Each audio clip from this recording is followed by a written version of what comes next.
हरियाणा में विधानसभा का चुनाव और ये चुनाव बना हुआ है राजनीतिक पार्टियों के गले के पास। आपको बता दें कि कांग्रेस पार्टी इस वक्त जोश से लबरेज दिखाई दे रही है। हरियाणा में विधानसभा चुनाव के नामांकन के लिए 12 सितंबर आखिरी तारीख घोषित की गई, जबकि 13 सितंबर तक उम्मीदवार अपने नामों को वापस ले सकते, यानी कि विड्रॉ करने की तारीख 13 सितंबर 2024 निर्धारित की गई। लेकिन इस बीच बड़ी खबर ये सामने आ रही है कि भारतीय जनता पार्टी ने इस विधानसभा के चुनाव को जीतने के लिए कुछ इस तरीके के एक्सपेरिमेंट्स किए कि कई दिग्गज नेताओं की टिकट काट दी गई, और जिसमें सबसे बड़ा चेहरा महेंद्रगढ़ से विधायक रहे और हरियाणा सरकार में शिक्षा मंत्री रहे रामविलास शर्मा की टिकट काटी। रामविलास शर्मा महेंद्रगढ़ के दिग्गज नेता माने जाते हैं। हरियाणा में देखा जाए तो भारतीय जनता पार्टी के सबसे इस वक्त के पुराने राजनेता लगातार चुनाव जीतते रहे, महेंद्रगढ़ का प्रतिनिधित्व करते रहे। हरियाणा सरकार में शिक्षा मंत्रालय का जिम्मा भी उन्हें बारंबार मिलता रहा, लेकिन रामविलास शर्मा को बार बार जो एक के बाद एक झटके लगे, यानी कि एक चुनाव जीतने के बाद दूसरे चुनाव में हार जाना, फिर से चुनाव जीतना और फिर से हार कबूल करना, यानी कि कहीं ना कहीं ये इस बात के संकेत दे रहा है कि महेंद्रगढ़ की जो यहाँ पर मजबूत राजनीतिक पकड़ है उसको भारतीय जनता पार्टी कमजोर होते हुए देख रही थी। लिहाजा कंवर सिंह यादव, जो कि यादव बाहुल्य वोट बैंक के एक बड़े नेता के रूप में महेंद्रगढ़ की राजनीति में उभरते सामने आ रहे हैं, उनको टिकट दिया गया। कंवर सिंह यादव को चुनावी मैदान में उतारने की भारतीय जनता पार्टी की एक दूसरी रणनीति ये भी हो सकती है कि राव दान सिंह, जो कि महेंद्रगढ़ के वर्तमान में विधायक हैं, इसके साथ साथ भिवानी महेंद्रगढ़ लोकसभा चुनाव भी लड़ चुके हैं और महज 40,000 वोट से उनको हार का सामना करना पड़ा। उनको यहाँ पर चुनावी मैदान में शिकस्त देने के लिए बीजेपी किसी यादव चेहरे का इस्तेमाल करना चाहती है।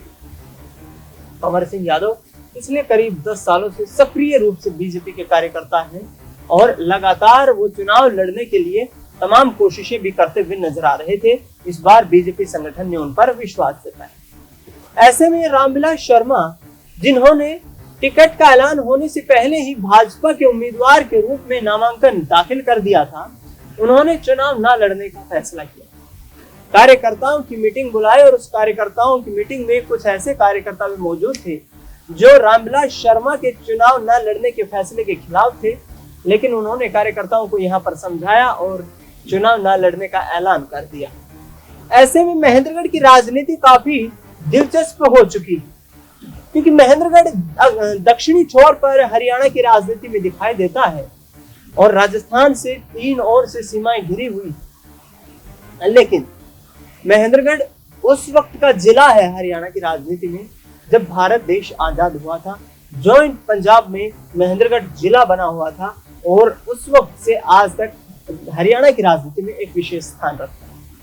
2019 के विधानसभा चुनाव की बात करें और 2014 के हरियाणा विधानसभा चुनाव की बात करें, इन दोनों चुनाव में अहिरवाल बेल्ट जो मानी जाती, उस अहिरवाल बेल्ट ने बीजेपी की सरकार बनाने में अहम भूमिका निभाई और 2019 में भी महेंद्रगढ़ की 4 विधानसभा सीटों में से 3 विधानसभा सीटों में यहाँ पर बीजेपी ने कब्जा कर लिया। 2014 में तो चारों विधानसभा सीटें जो थी वो बीजेपी के खाते में आ गई। ऐसे में केंद्रीय मंत्री राव इंद्रजीत सिंह भी महेंद्रगढ़ रामविलास शर्मा को टिकट ना मिलने के बाद पहुंचते हैं, अपना यहाँ पर दुख प्रकट करते हुए नजर आते हैं और रामविलास शर्मा को एक कद्दावर नेता बताते हुए नजर आते हैं। रामविलास शर्मा को राव इंद्रजीत सिंह हरियाणा की बीजेपी का बरगद बताते हैं और साफ तौर पर ये कहते हैं कि रामविलास शर्मा ने जो संघर्ष पार्टी के लिए किया है, शायद ही किसी कार्यकर्ता ने हरियाणा में किया। लिहाजा आपको बता दें कि जिस तरीके का चुनावी माहौल देखने को मिल रहा है, उसमें अब ये सीट काफी हॉट सीट बनती हुई नजर आ रही है। महेंद्रगढ़ सीट पर 2 यादव चेहरों के बीच में देश की 2 सबसे बड़ी राजनीतिक पार्टियां कांग्रेस पार्टी और भारतीय जनता पार्टी, दोनों ने यादव चेहरे पर अपना दांव आजमाया है। निर्दलीय प्रत्याशियों की और अन्य राजनीतिक प्रत्याशियों की भी यहाँ पर अन्य पार्टियों से भरमार होने वाली है, लेकिन प्रमुख लड़ाई कांग्रेस और बीजेपी के अंदर देखने को मिल रही है। क्योंकि राव दान सिंह एक ऐसा प्रभावशाली चेहरा है जो 4 बार विधानसभा का चुनाव महेंद्रगढ़ से जीत चुके हैं और ऐसे में राव दान सिंह का सियासी प्रभाव जबरदस्त तरीके से देखने को मिलता है। कंवर सिंह यादव के मुकाबले देखा जाए तो राव दान सिंह मजबूत दिखाई देते हैं। ऐसे में बीजेपी क्या हरियाणा में सत्ता की वापसी के लिए ये तमाम जो है एक्सपेरिमेंट जो करती नजर आई, तमाम फेरबदल जो करते हुए नजर आई, इसमें उनको कामयाबी मिलेगी या फिर दिग्गज नेता बगावत करते हुए नजर आएंगे? क्या अंदर खाने बगावत होगी? क्या अंतरकलेश देखने को मिलेगा?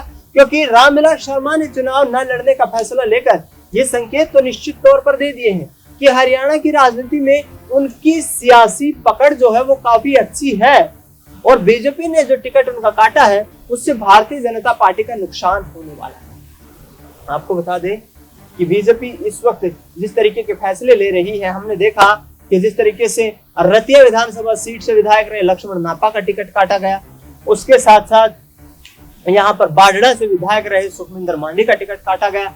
रामविलास शर्मा का इस खास प्रोग्राम में हमने जिक्र किया ही है। इसके अलावा भी तमाम वो राजनेता रहे जिनका टिकट काट दिया गया और कुछ ऐसे राजनेता भी रहे जिन्होंने बीजेपी का टिकट वापस लौटा दिया। तो ऐसे में बीजेपी के लिए क्या हरियाणा की जमीन कमजोर हो गई? क्या बीजेपी जो मजबूत कैडर की पार्टी अपने आप को बताती है, हरियाणा में यहाँ एक एक सीट पर उम्मीदवार घोषित करने के लिए संघर्ष करती हुई नजर आई? क्या बीजेपी के लिए आगामी वक्त की राजनीति को साधना काफी यहाँ से चुनौतीपूर्ण होगा? क्या बीजेपी यहाँ से हरियाणा की राजनीति में अब बैकफुट पर जाती हुई दिखाई दे रही? हमने देखा कि राव दान सिंह के नामांकन के दौरान पूर्व मुख्यमंत्री भूपेंद्र सिंह हुड्डा मौजूद रहे महेंद्रगढ़ में। उन्होंने एक जनसभा को संबोधित किया और उन्होंने कहा कि अब महेंद्रगढ़ की बारी है जब उन्हें कांग्रेस पार्टी का समर्थन देना है और कांग्रेस पार्टी को समर्थन देकर के महेंद्रगढ़ को विकास की नई ऊंचाइयों पर ले जाना। इलाका जो है वो काफी शांतिप्रिय माना जाता है।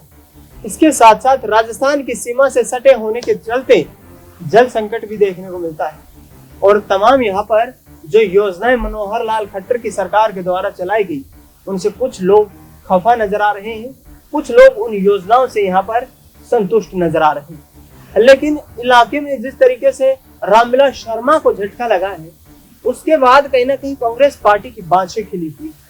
कांग्रेस पार्टी के विधायक राव दान सिंह ने दावा कर दिया है कि महेंद्रगढ़ के लोग फिर से कांग्रेस पार्टी पर अपना विश्वास जताएंगे और महेंद्रगढ़ की लड़ाई को मजबूती के साथ आने वाले चुनाव में यहाँ पर लड़कर विधानसभा तक जीतने का काम करेंगे।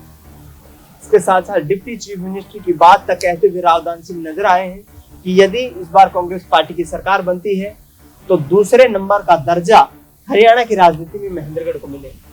जिला मुख्यालय की मांग लगातार लंबे वक्त से उठती आ रही है और यहाँ पर राव दान सिंह ये भी ऐलान कर चुके हैं कि हरियाणा में कांग्रेस पार्टी की सरकार बनते ही महेंद्रगढ़ को पूर्ण जिले का जो दर्जा है वो दिलाने में हम पुरजोर प्रयास करेंगे और लोगों की लंबी मांग जो लटकी रही है पिछले काफी लंबे वक्त से उसको पूरा करने का काम किया जाएगा। अब देखना ये होगा कि बीजेपी नायब सिंह सैनी की अगुवाई में किस तरीके से चुनाव लड़ती हुई नजर आती है, हरियाणा में विधानसभा चुनाव में किस तरीके से परचम लहरा पाती है, क्योंकि जिस तरीके का माहौल देखने को मिल रहा है वो माहौल वाकई जबरदस्त है और राजनीतिक रूप से इस वक्त देखा जाए तो भारतीय जनता पार्टी और कांग्रेस पार्टी एक दूसरे के आमने सामने खड़ी होकर बराबर की टक्कर में खड़ी दिखाई दे रही। ऐसे में जाट वोट बैंक का कोई बड़ा चेहरा बीजेपी के साथ न होने के चलते क्या बीजेपी हरियाणा की राजनीति में 2024 के विधानसभा चुनाव में कोई बड़ा उलटफेर करते हुए पूर्ण बहुमत की सरकार क्या फिर से बनाएगी?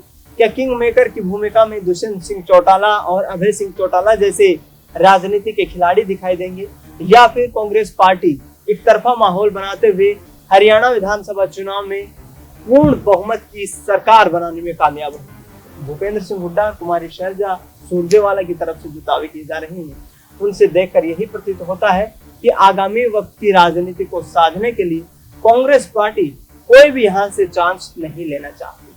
अब देखना ये होगा कि आखिरकार हरियाणा में 8 अक्टूबर को किस पार्टी की यहाँ पर सरकार बनती हुई नजर आती है। नायब सिंह सैनी क्या हरियाणा के चीफ मिनिस्टर के रूप में दोबारा से यहाँ पर उनकी ताजपोशी होती हुई नजर आएगी, या कांग्रेस पार्टी जो पुरजोर कोशिशें कर रही है, पुरजोर यहाँ पर तमाम उनकी तरफ से दाव पेच आजमाए जा रहे हैं, किसी भी मोर्चे पर विफल नहीं होना चाहती है? क्या हरियाणा की राजनीति में बड़ा उलटफेर करते हुए भूपेंद्र सिंह हुड्डा या फिर दीपेंद्र सिंह हुड्डा हरियाणा का ताज अपने सर पर सजाएंगे? फिलहाल इस खास कार्यक्रम में इतना ही। देश दुनिया की तमाम बड़ी खबरों के लिए आप देखते रहिए SPN9।